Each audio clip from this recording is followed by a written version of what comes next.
Jake and I had been together for 3 years. The first 2 years were fine, but the last year, pure psychological warfare. He started checking my phone, questioning where I was going, who I was talking to. He'd get irrationally jealous if male coworkers texted me about work stuff. He'd make jokes about me being unfaithful in front of our friends. When I'd get upset, he'd say I was overreacting, and that guilty people get defensive. The worst part was, I never cheated. Not even close. I was completely faithful while he was projecting his own behavior onto me. It was Teresa who first caught him. She'd been my best friend since high school, basically like a sister. One night while Jake was at work, she came over after I mentioned another one of his wild accusations.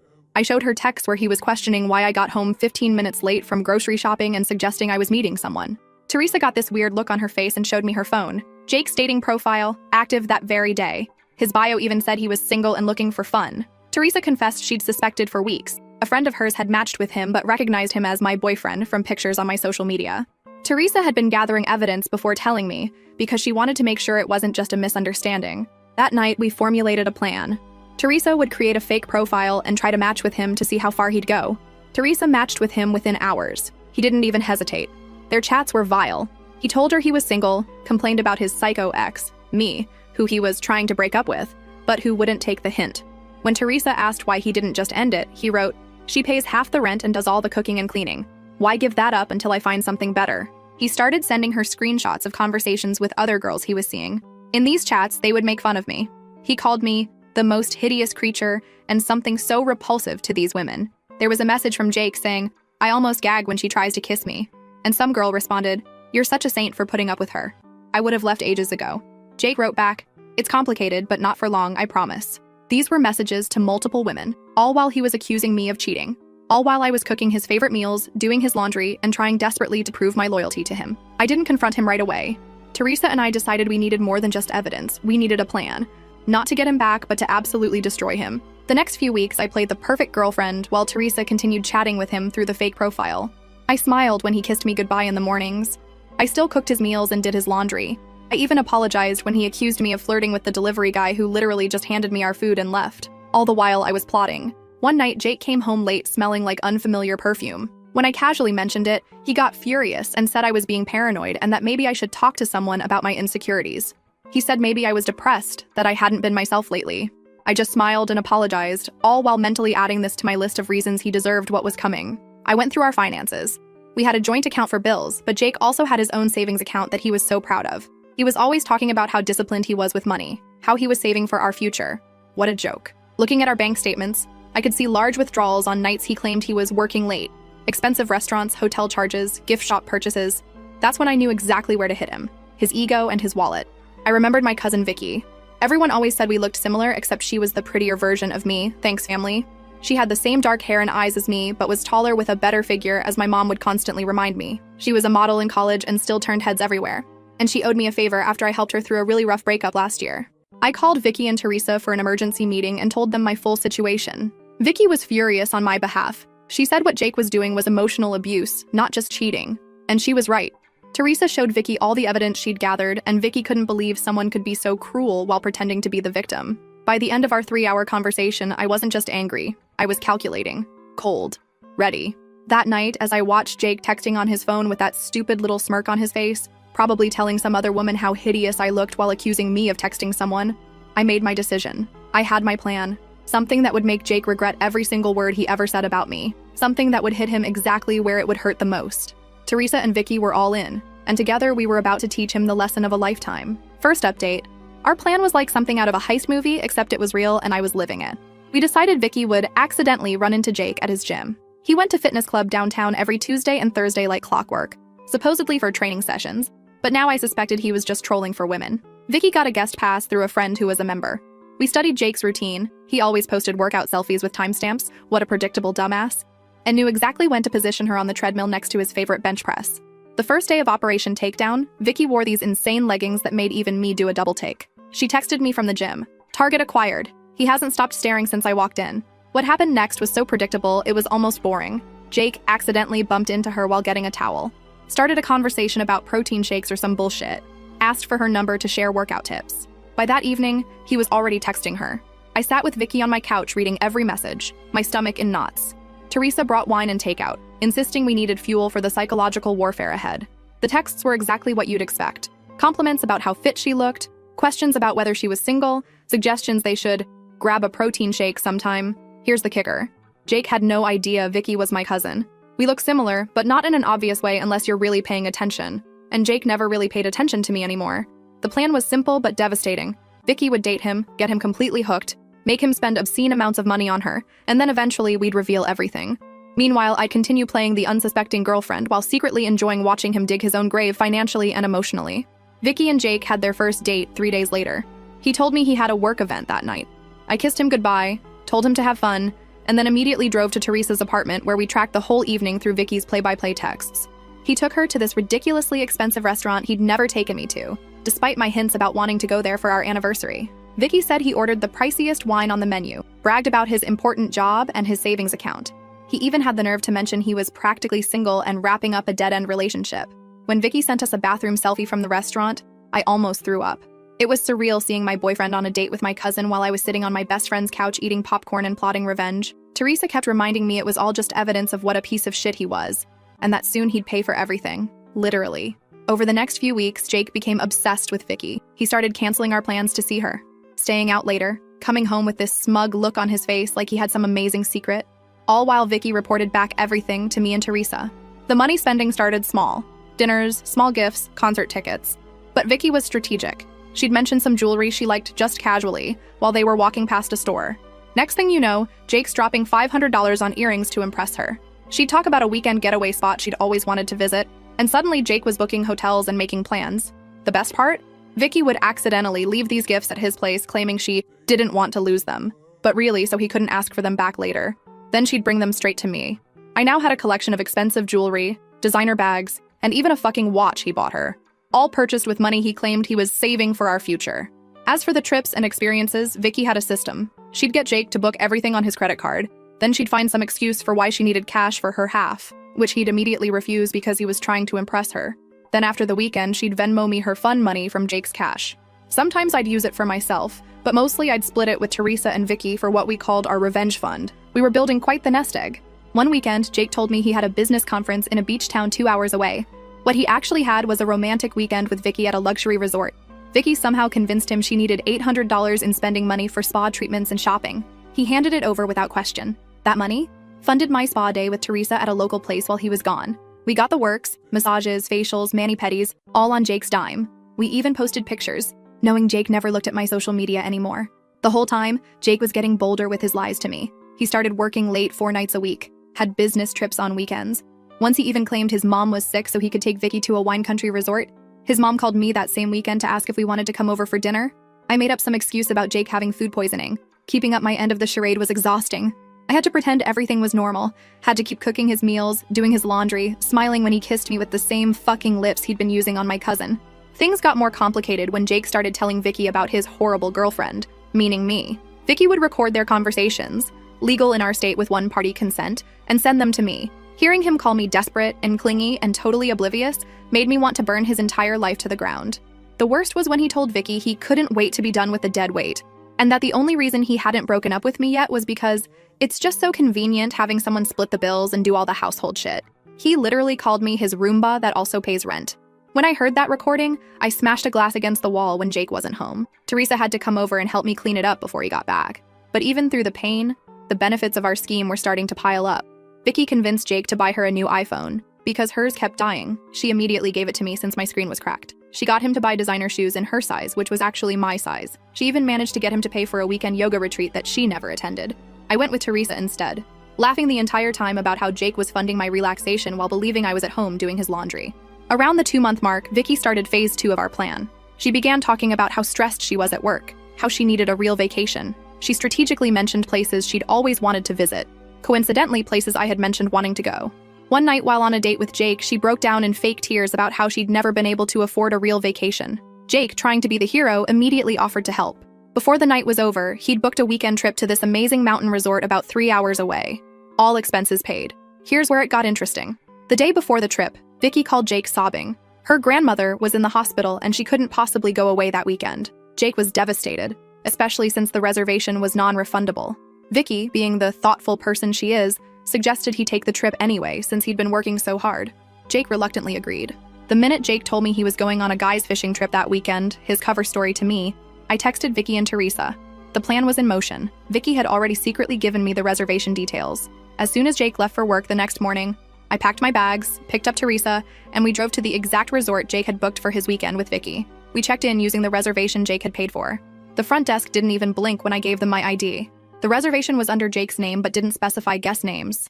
We spent the entire weekend in luxury. Spa treatments, gourmet meals, hiking with a private guide, all courtesy of Jake's credit card. We even ordered room service and charged it to the room. Meanwhile, Jake was texting Vicky about how disappointed he was, but how he was making the best of it on his fishing trip with imaginary friends. We took so many pictures that weekend, being careful not to post them anywhere Jake might see. Those photos went into what we called our evidence locker, the folder we'd eventually use to show Jake just how thoroughly he'd been played. When I got home Sunday night, Jake was already there telling me about all the huge fish he and his buddies caught. I nodded and asked questions, acting interested while secretly replaying the memory of soaking in a hot tub with a glass of expensive champagne he had paid for. The pattern continued for another month. One of my favorite scams was the birthday present scheme. Vicky mentioned her best friend's birthday was coming up, and she wanted to get her something special but was short on cash. Jake immediately offered to help. He ended up buying an expensive designer bag that Vicky had picked out, which she promptly gave to me for my birthday, which was actually the following week. I carried that bag everywhere, including on dates with Jake. He complimented it once, saying it looked expensive. I just smiled and said Teresa had gotten it for me. Technically not a lie. His savings account was dwindling, and he'd started complaining to me about unexpected expenses at work and how we might need to tighten our belts for a while. The audacity. Meanwhile, things between Jake and Vicky were getting more serious from his perspective. He started talking about introducing her to his friends, maybe even his family. Vicky skillfully deflected, always keeping him at that perfect distance, close enough to keep spending money on her, but not so close that their relationship would move forward in any meaningful way. What Jake didn't know was that we were building up to something big. Vicky had started planting seeds about a luxury vacation she'd always dreamed of taking, some tropical resort with private bungalows over the water, places where rooms cost like $1,000 a night. Jake predictably took the bait, started looking at options, trying to figure out how to afford it. That's when we discovered he'd been moving money from our joint account into his private one to fund his double life, money that was supposed to be for our bills, our future. He'd been stealing from me to romance my cousin. Finding those transfers was like being punched in the stomach all over again, but it also made me more determined than ever to finish this. As the third month of our scheme came to a close, Jake was planning this extravagant vacation, draining his savings account for deposits and buying new luggage and ridiculous tropical outfits. Little did he know, it was all leading to the final phase of our plan, but we weren't quite ready to spring the trap. Not yet. We had at least one more month of making him pay. Literally. The best part? He had no idea what was coming. He still thought I was completely oblivious, still cooking his meals and doing his laundry like the perfect girlfriend. Still believed Vicky was falling for him as hard as he was falling for her. Still believed he was the one in control of the situation. But the control was all ours. And soon, very soon, he was going to learn just how badly he'd been played. Second update. Month 4 of Operation Destroy Jake's bank account was when things got really interesting. By this point, Vicky had Jake wrapped so tightly around her finger that he'd started getting sloppy with his lies to me. He'd work late, but forget to text that he wouldn't be home for dinner. He'd leave receipts in his pockets that I'd find while doing laundry. Once he even called me by Vicky's name when he was half asleep. I had to bite my tongue so hard I tasted blood. Meanwhile, our revenge fund had grown to almost $4,000 in cash from all the money Vicky had extracted from him and shared with us. Teresa had benefited too. We'd take turns with the spa packages and restaurant gift cards Vicky would get out of him. One night, Jake came home looking stressed. He sat me down for a serious talk about our finances. Apparently, he was experiencing some temporary cash flow issues and needed me to cover more of our shared expenses for a while. Could I possibly pay the full rent next month instead of just my half? And maybe handle the utilities too? He promised he'd pay me back once his work bonus came through. I almost lost it right there. This asshole was spending thousands on my cousin while asking me to cover his basic living expenses. But I kept my cool, nodded sympathetically, and agreed to help out. What choice did his oblivious girlfriend have? As soon as he left the room, I texted Vicky and Teresa. Phase. Escalation starts now. The next day, Vicky called Jake in tears. Her car had broken down and she needed $600 for repairs ASAP. Jake, despite having just told me he was broke, somehow found the money within hours. Vicky took the cash, thanked him profusely, and then split it with me and Teresa. We went shopping while her perfectly functional car sat in my apartment complex's guest parking. But the real goldmine was the tropical vacation planning. Vicky had convinced Jake to book this ridiculously expensive resort in Bora Bora. Jake was struggling to come up with the money, but Vicky kept sending him pictures of the place, talking about how it would be the most romantic week of their lives.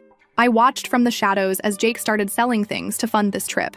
His prized vintage guitar collection that he'd never let me even touch sold on eBay. The expensive watch his grandfather left him? Pawned. His crypto investments he was so proud of? Liquidated at a loss.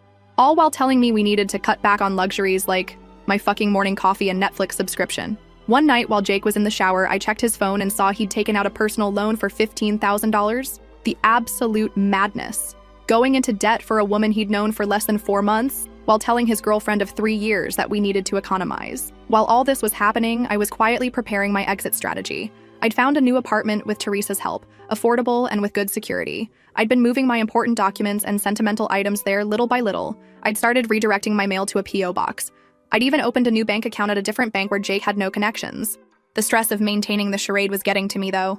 Playing the supportive, oblivious girlfriend while watching Jake destroy his finances for another woman, even if that woman was my cousin working on my behalf, was exhausting. Some nights I'd lie awake next to him, fighting the urge to scream in his face about what a pathetic, disloyal piece of shit he was. Teresa noticed I was struggling and suggested we treat ourselves to a mental health day, using some of our revenge fund money. We booked a day at this amazing hot springs resort, about an hour outside the city. The irony? It was a place Jake had once promised to take me for our anniversary, but claimed we couldn't afford. The day at the hot springs was exactly what I needed. Soaking in the mineral pools, getting massages, drinking champagne at 11 a.m., all while knowing Jake was at work, stressed about money, completely unaware that he was funding my relaxation. It felt like poetic justice. When I got home that evening, Jake was already there, which was unusual. He looked nervous, pacing around the living room. My heart dropped.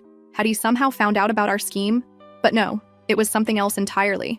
He sat me down and told me he'd been doing some serious thinking about our relationship. This was it. He was going to break up with me.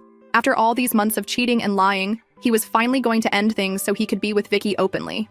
I prepared my fake surprise face, already mentally rehearsing how I'd call Vicky and Teresa the minute he left to tell them we needed to accelerate our timeline. But that's not what happened at all. Instead, this delusional asshole got down on one knee and pulled out a ring box. A fucking engagement ring. He started saying how he'd been distant lately because he was working through some personal issues, but had realized I was the one he wanted to spend his life with. That sometimes people don't appreciate what they have until they almost lose it. That he wanted us to start fresh. I was literally speechless. This was his plan? To lock me down with an engagement while continuing to see Vicky on the side? Or was he planning to break things off with her? Either way, it was the most pathetic, desperate move I could imagine. The ring was tiny. Nothing like what he'd once promised he'd get me someday. Clearly his finances were in worse shape than I'd thought. I stood there frozen, my mind racing through options. If I said yes, it would buy me more time to extract maximum revenge. If I said no, the game would be over too soon. I did what any self-respecting woman in my position would do. I burst into tears, not entirely fake, they were tears of rage, and told him I needed time to think, that his distant behavior had hurt me deeply and I wasn't sure if we could fix things, that I loved him, but needed space to consider his proposal. Jake was crushed but tried to hide it. He said he understood that he'd give me all the time I needed. He even suggested I go stay with my parents for a few days to clear my head. I almost laughed out loud. He was trying to get me out of the apartment so he could have Vicky over. I pretended to agree, packed a bag, and went straight to Teresa's place. The minute I arrived, I called Vicky and filled her in on this insane new development. She couldn't believe it either. What kind of psychopath proposes to one woman while actively planning an expensive romantic vacation with another? We decided to use this new situation to our advantage. Vicky would act especially needy and demanding in the coming days, really pushing Jake to his financial limits. Meanwhile, I'd string him along about the proposal, asking for time and space while actually using that time to finalize my escape plan. Over the next week, I stayed at Teresa's but maintained daily contact with Jake. I text him things like, "still thinking," and "need more time," while he responded with increasingly desperate messages about how much he loved me and how he'd do anything to make our relationship work. 10 days after the proposal, Jake called me sounding stressed. He needed to talk to me about something important.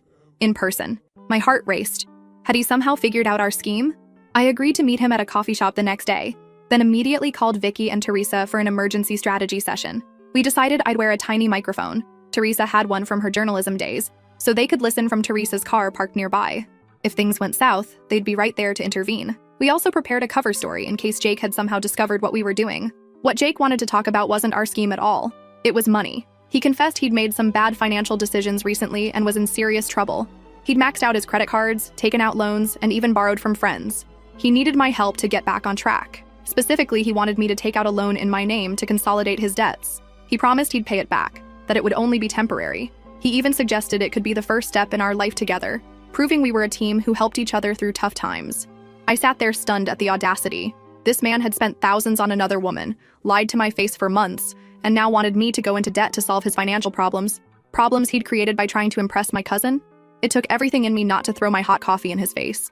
Instead, I told him I needed to think about it, that it was a big decision, that I was still processing his proposal, and this added a whole new complication. I could see the desperation in his eyes as I left, promising to let him know soon. The minute I got back to Teresa's car, we all burst out laughing. The sheer nerve of this man was almost impressive. Vicky immediately started planning the next phase. She would tell Jake she'd gotten an unexpected bonus at work and could now contribute significantly to their vacation. All he needed to do was complete the bookings and she'd reimburse him for her share. Of course, that reimbursement would never come, but Jake didn't know that. Over the next few days, Jake secured the final bookings for their Bora Bora trip. He'd had to borrow money from his brother to cover the last few $1,000s, but it was done. All non-refundable, all booked under both their names. The vacation was scheduled to start in exactly 2 weeks.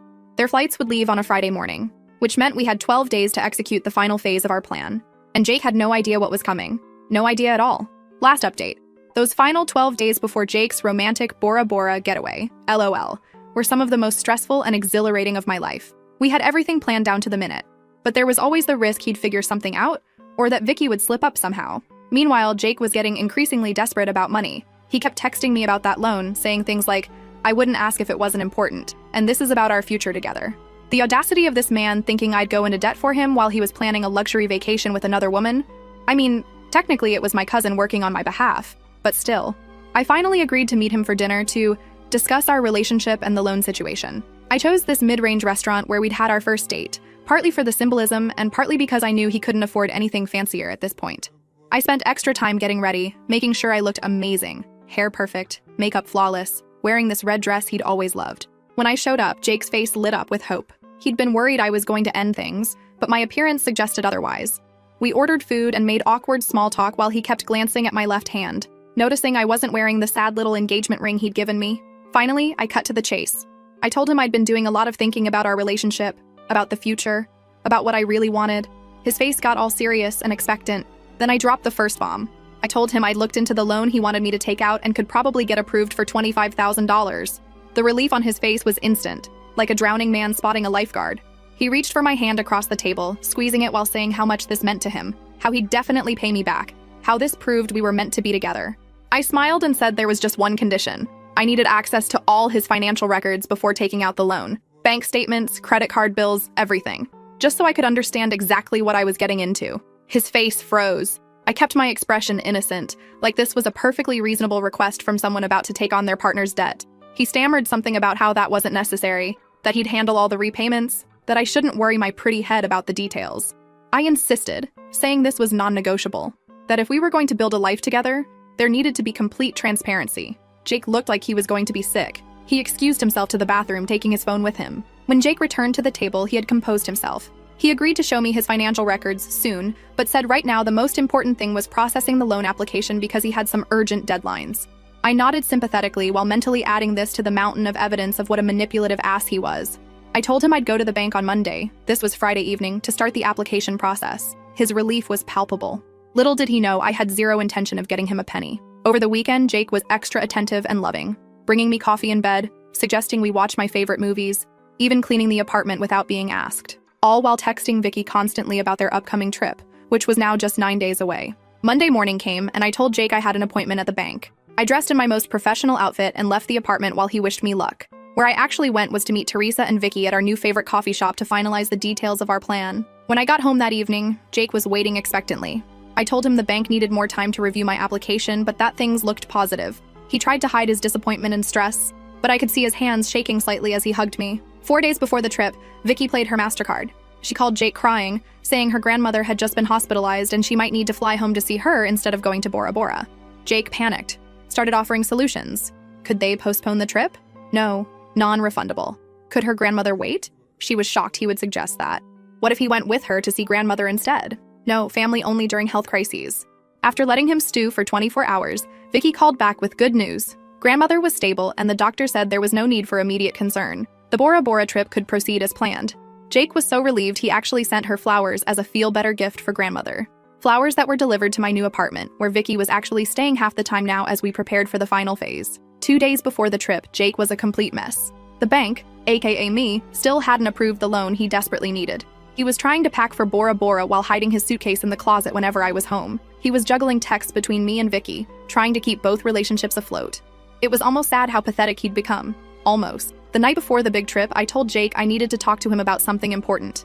His face went pale. He probably thought it was about the engagement or the loan. Instead, I told him I was going to stay with Teresa for a few days because I needed space to think about our future. His relief was visible.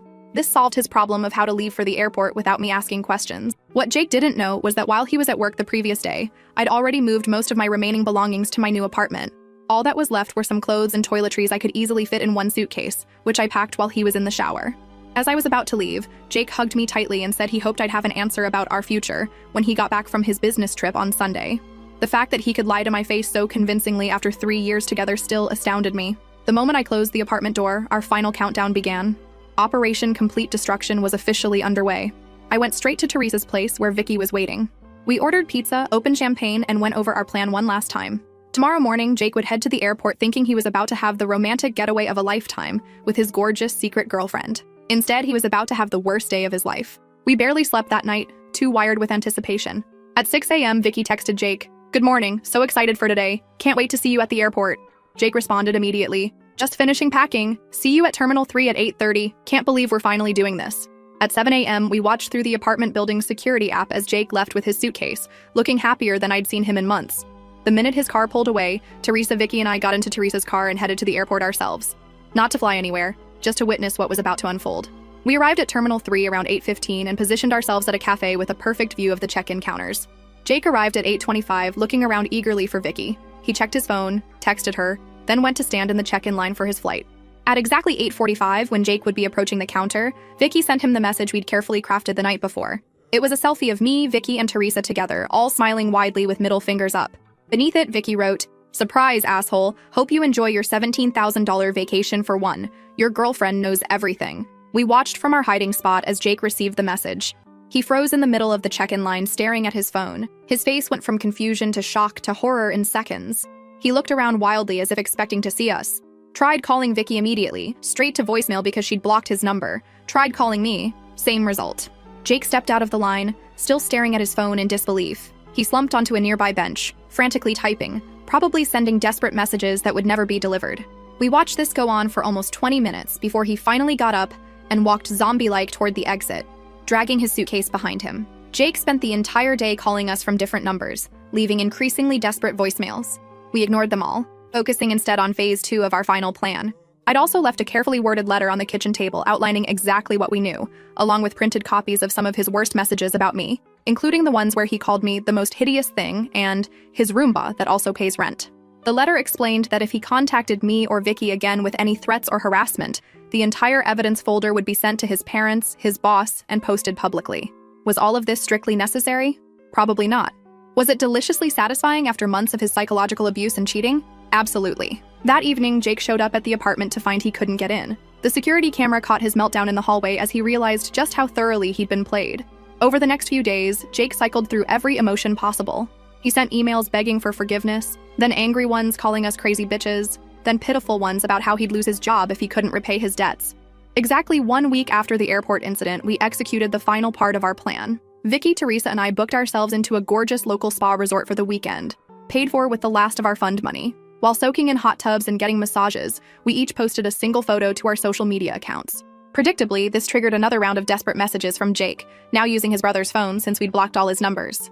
He couldn't understand how we could be so cruel and heartless. He claimed what he'd done wasn't that bad compared to how we'd destroyed his life. The lack of self-awareness was truly spectacular.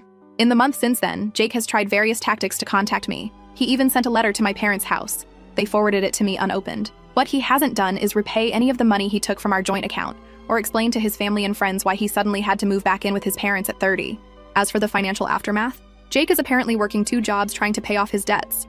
The vacation packages, flights, and hotel reservations were all non-refundable, just as Vicky had insisted when booking. His credit score is destroyed. His savings are gone. Meanwhile, I'm thriving in my new apartment. I've been promoted at work. I'm wearing designer clothes and jewelry that technically Jake paid for. I'm planning a real vacation with Teresa and Vicky next summer, one that we will pay for with our own money because we're not pathetic cheaters who have to manipulate people to get what we want. Last week, Jake showed up at my apartment building at 3 a.m., clearly drunk, crying into my Ring doorbell camera about how he'd made the biggest mistake of his life and would do anything for another chance. I watched the live feed from my phone, cozy in bed, and did the only reasonable thing, sent the video to Vicky and Teresa so we could all laugh about it together, then forwarded it to building security to have him removed from the property. 20 missed calls later, he finally gave up. I slept like a baby that night, knowing he was suffering while I was absolutely thriving. That, my friends, is what you call karma, and it is beautiful.